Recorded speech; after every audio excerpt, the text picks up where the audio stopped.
It was 2018, a time I remember vividly, not just for its ordinary days, but for a chilling experience that still sends shivers down my spine. I was staying at a hostel, preparing for my banking exams. Life was routine until one day my parents decided to visit me. They took me to my maternal grandparents' house, a place that always brought comfort. Or so I thought. The visit began as a normal family trip. We arrived in the evening, and everything seemed perfect, until the following night. My father announced that we were to attend a housewarming ceremony at a friend's home. It was my first time visiting this friend's place, and we left around 7 p.m. The journey itself felt ominous. The road was narrow, snaking through endless turns, and the dim streetlights only added to the eerie atmosphere. As we neared the destination, I noticed an abandoned house at the entrance to their street. It was old, decrepit, and cloaked in an aura of despair. A chill ran down my spine, and I couldn't help but ask my mom, "How long has that house been empty?" She brushed me off, warning me not to get lost in my imagination, but I couldn't shake the unsettling feeling. As we passed the house, I felt something cold, almost tangible, whisper my name. My heart raced as I turned back, and that's when I saw her. A woman stood in front of the abandoned house.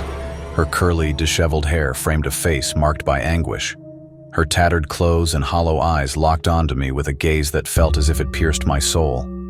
We reached my dad's friend's house, but the unease stayed with me. The moment I stepped out of the car, a cold wind swept past me, chilling me to my core.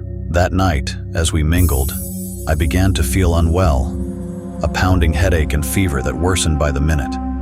By the time we returned to my grandparents' house, I could barely stand. I went straight to bed, but sleep didn't bring peace. When I woke the next morning, my family's faces were pale with fear. They recounted the events of the night before, events I had no memory of. Apparently, I had woken in the middle of the night, my hair disheveled, my eyes sunken. I had been rocking back and forth, muttering something in a voice that wasn't mine. My words chilled them. I couldn't get married. I want to eat meat. They killed me. Over and over I repeated those words, my voice filled with an otherworldly rage, until I collapsed, unconscious. When I looked in the mirror that morning, I hardly recognized myself. My face was pale, my eyes hollow, and I felt utterly drained. It was as if something had been feeding on my energy. My maternal grandfather, a deeply spiritual man, arrived soon after. The moment he saw me, his expression darkened. "Who did you bring with you?" he asked, his voice filled with urgency. He began chanting ancient mantras, his voice resonating with an authority that made the air around us feel charged. As he blew on my face, I felt an almost physical weight lift from my body. The fever broke, and for the first time in hours, I felt like myself again. Later, my grandfather explained that I had unknowingly attracted a malevolent spirit. It had followed me from the abandoned house, drawn by my curiosity and lingering energy. It had tried to possess me, to use my body as a vessel for its unfulfilled desires.